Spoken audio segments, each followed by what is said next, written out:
This episode of Eat the Rules is brought to you by You on Fire. You on Fire is the online group coaching program that I run that gives you a step-by-step way of building up your self-worth beyond your appearance. With personalized coaching from me, incredible community support, and lifetime access to the program so that you can get free from body shame and live life on your own terms. Get details on what's included and sign up for the next cycle at summerinnanen.com/you on fire. I'd love to have you in that group. This is Eat the Rules, a podcast about body image, self-worth, anti-dieting, and intersectional feminism. I am your host, Summer Innanen, a professionally trained coach specializing in body image, self-worth, and confidence, and the best-selling author of Body Image Remix. If you're ready to break free of societal standards and stop living behind the number on your scale, then you have come to the right place. Welcome to the show.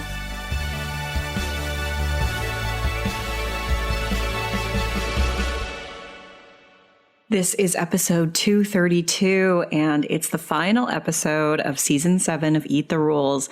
And I'm sharing a bit of a personal update as to what's been going on in my life over the past few months, including a diagnosis of adenomyosis and one of the wildest things that's ever happened to me in terms of my mental health as the result of an IUD that I had put in, and just wrapping up this season and letting you know what we're going to be doing over the summer on the show. You can find all the links and resources mentioned at summerinnanen.com/232. Before we begin, I want to give a shout out to Dali Mama, who left this review. I love listening to Summer and her guest speakers. I read her book and I'm very thankful for the podcast. Always feel very encouraged after listening. Thank you so much for leaving that fantastic review. If you haven't already left a review, you can do that by going to iTunes, search for Eat the Rules, then click ratings and reviews, and click to leave a review. I'm just going to say one thing here because I've had a couple of reviews come in over the last couple weeks. I have I'm a part of this website called Chartable, and they email you like the stats and the reviews that come in every week. And if you have like a direct piece of feedback about the show, like if you heard something in one particular episode or you didn't like one thing in one particular episode, don't leave a review with that. That's like a really dick thing to do. Like just email me and let me know and I'll receive the feedback and decide what I want to do with it.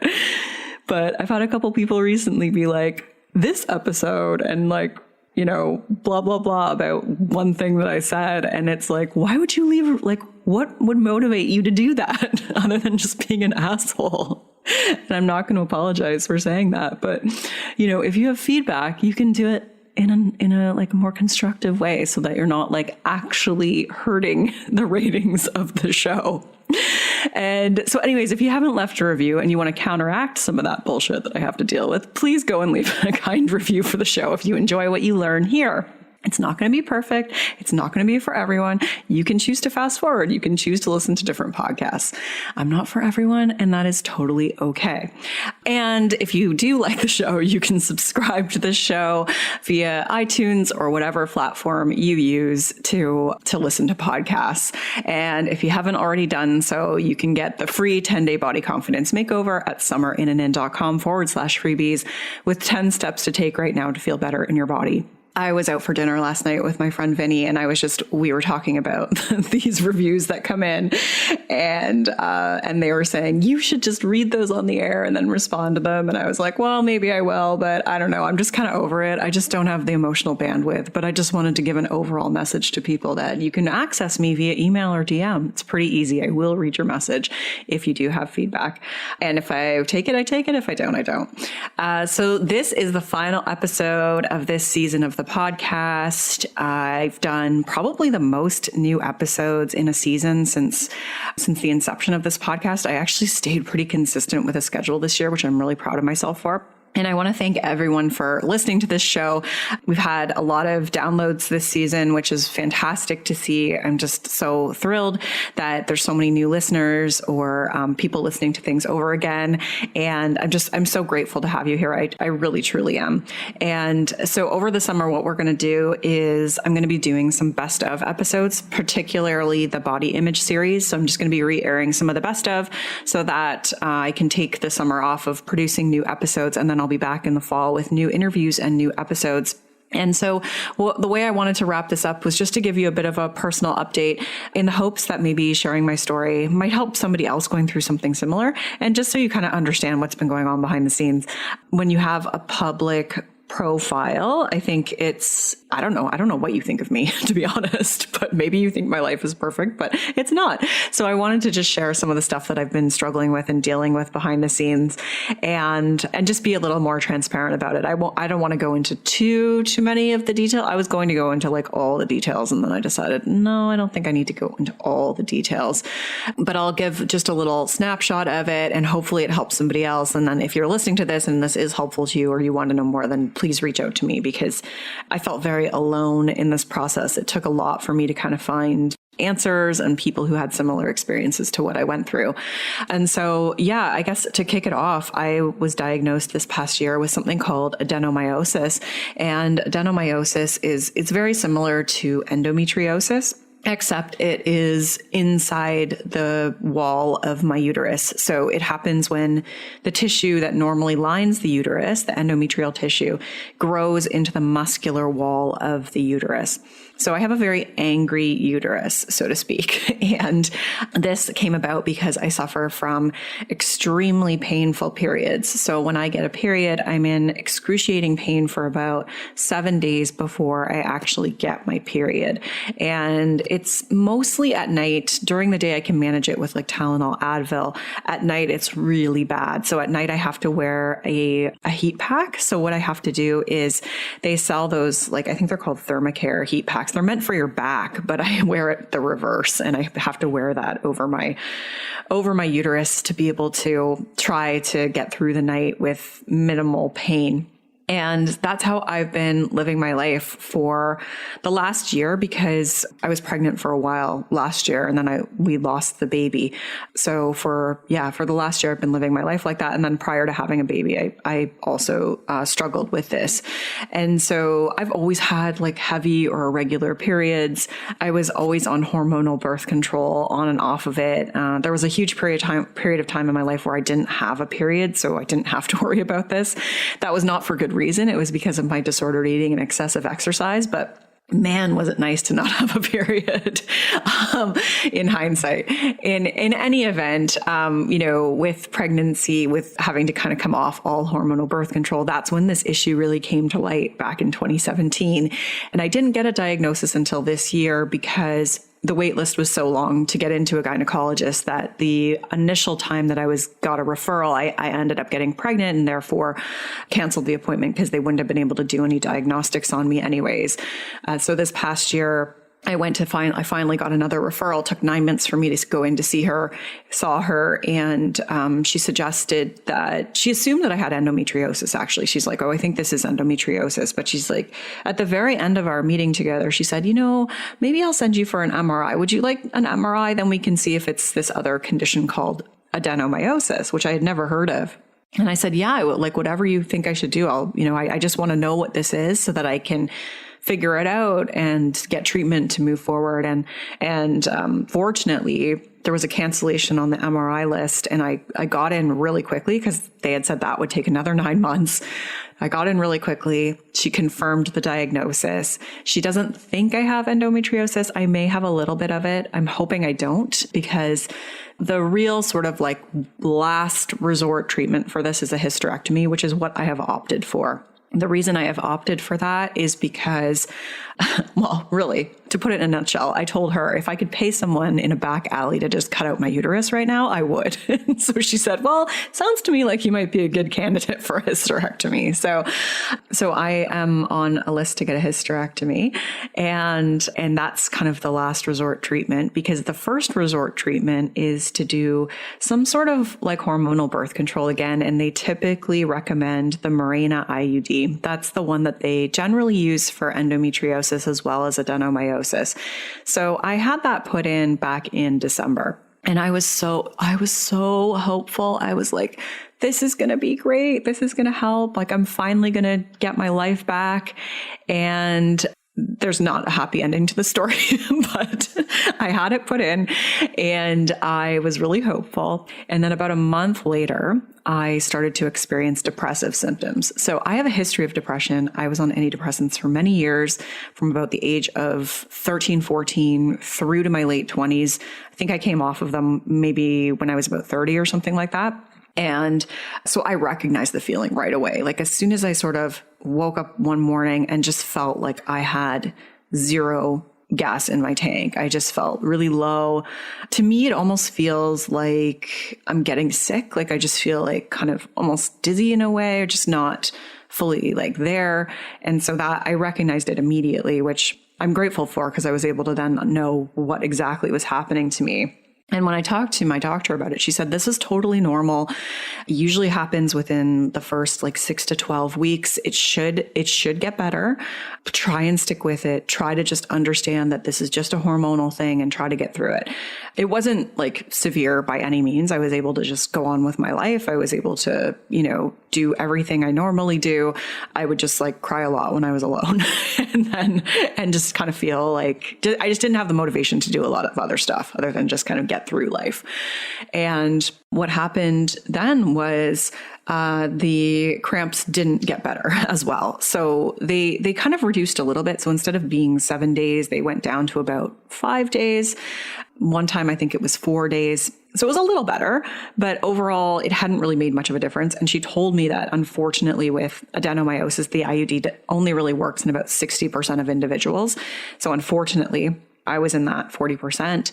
But she said, just try to keep it in, because maybe it'll start working by the time we get your surgery. And I started to get like these little moments where I would feel anxious. I noticed that I was like really obsessing over bad things happening to my child. So I would be going to bed at night and thinking about, oh my God, like that lamp in his room, like it's a fire hazard. We need to get rid of it. And I would be sort of obsessive about it. And I'm not normally like that. I don't think I'm normally wired as like an anxious person. And I'm a very intuitive person.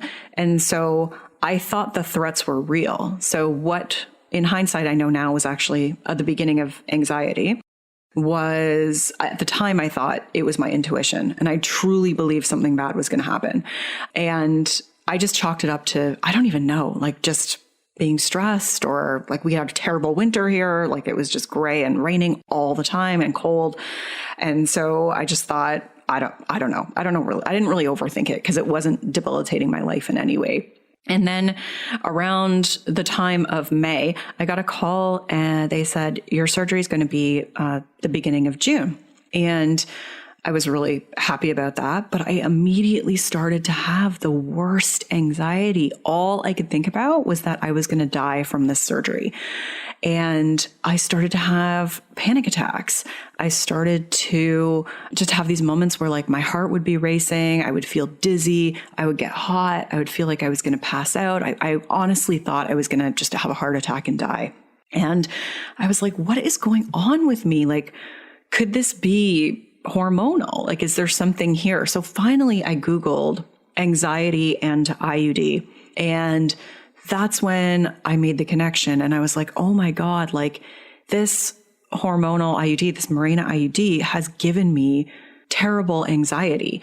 And the first article that comes up when you Google this is this woman telling her story. And it started to sound exactly like what I was going through. Hers spiraled much worse because she kept her IUD in for a lot longer. But immediately I was like, oh my God, like this thing is changing my brain chemistry. This episode is brought to you by Athletic Greens.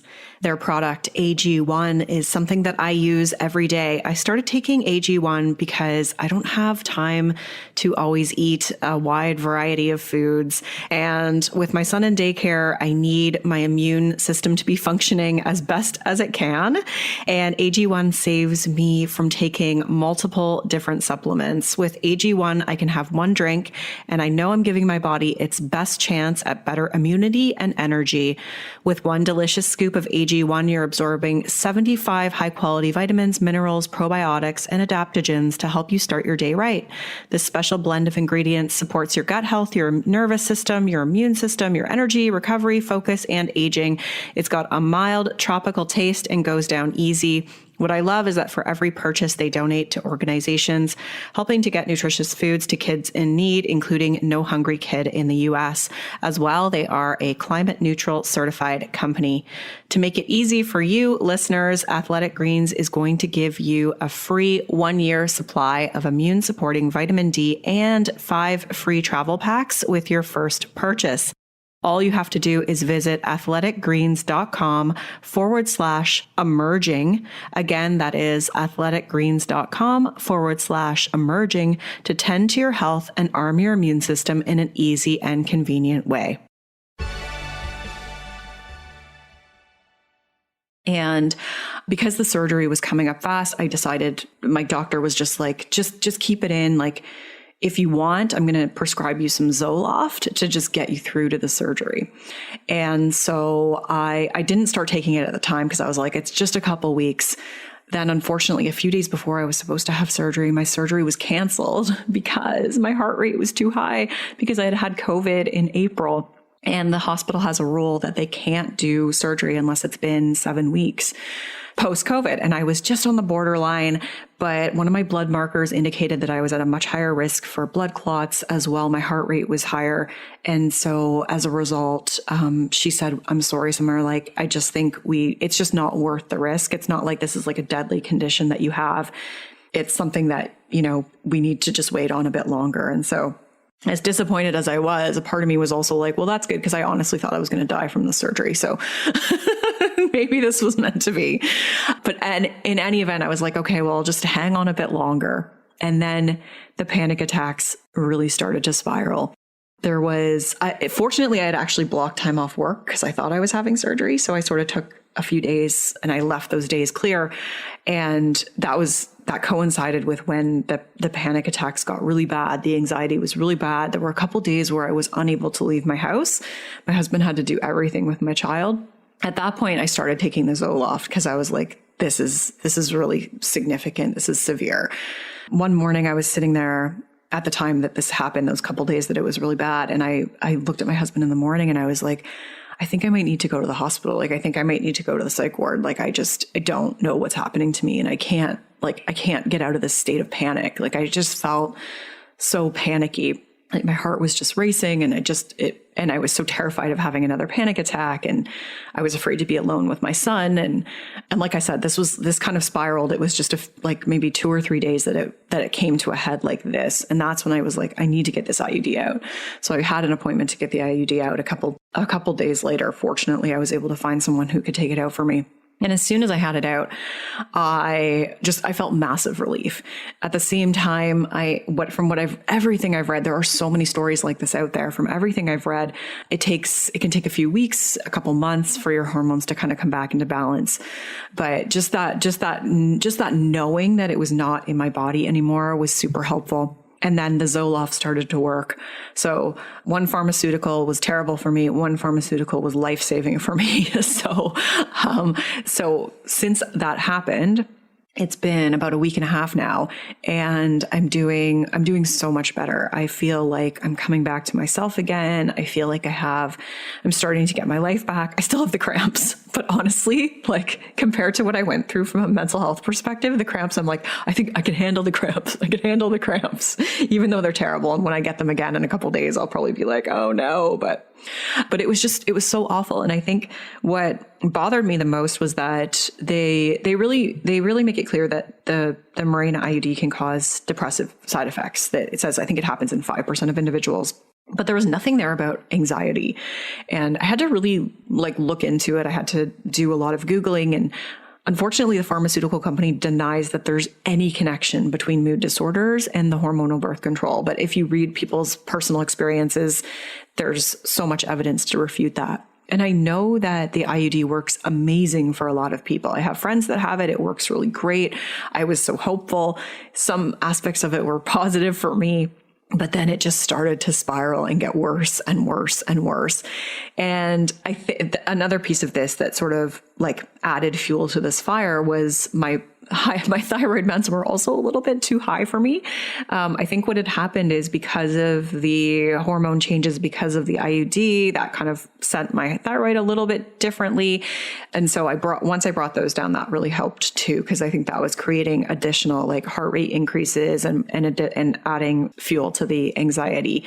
And so I've got that all figured out. It was a terrible 2-week span of my life, I will say. I'm so lucky that I figured it out. I'm so lucky that I was able to get help right away and get through it, because I've read so many stories of people who lived like that for months, unable to leave their house. They lost their jobs. They were unable to work, and they didn't, because the doctors were saying it can't be this IUD, but it can. And I think that that's really important for people to understand.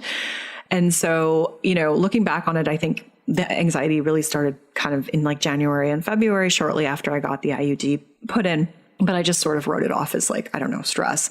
And then it just got so bad. And I feel for me, it's kind of triggered something in me. It sort of changed my brain chemistry in a way, or changed my beliefs or my thought processes in a way, or it's activated something in me. And so I've also started counseling again, because I really want to get to the root of what this sort of triggered in me, to be able to work through those beliefs and to be able to manage this if it happens again. Hopefully the panic attacks won't. I really hope.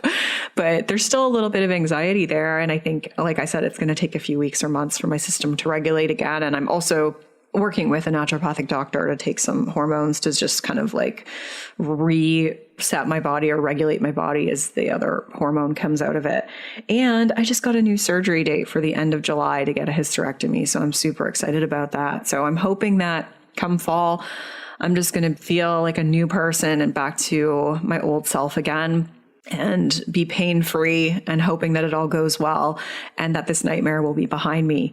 But I wanted to share it here because I've shared little snippets of it on my Instagram stories, but I know not many people watch that at all. So I wanted to share it here in case, if you've been through something like that, it's terrible. And just to be aware of this stuff, anytime we take any kind of medication or hormones, to just be aware of what can happen as a side effect, and that it really sucks. But I'm so lucky that I had a great team to support me, good doctors, and super supportive husband and family and friends and everything else, and everyone else who was kind of helped me through it. And it was just divine timing that it was kind of this period of time where I didn't have to work. So that was really good too. But yeah, I have so much empathy for people who have anxiety and panic now. It's awful. It's just awful. But thankfully, Zoloft helping me along the way. Wonder drug. It's all good. But I'm hoping that's also temporary, and I'll be able to ease myself off of that soon. So that's my personal update. I just, thank you so much for being a listener of this podcast. I really do appreciate it. And I will be back in the fall with new episodes. I hope you enjoy the best ofs. And I hope that you all have a really good summer season in your life. Thank you so much for being here. Rock on.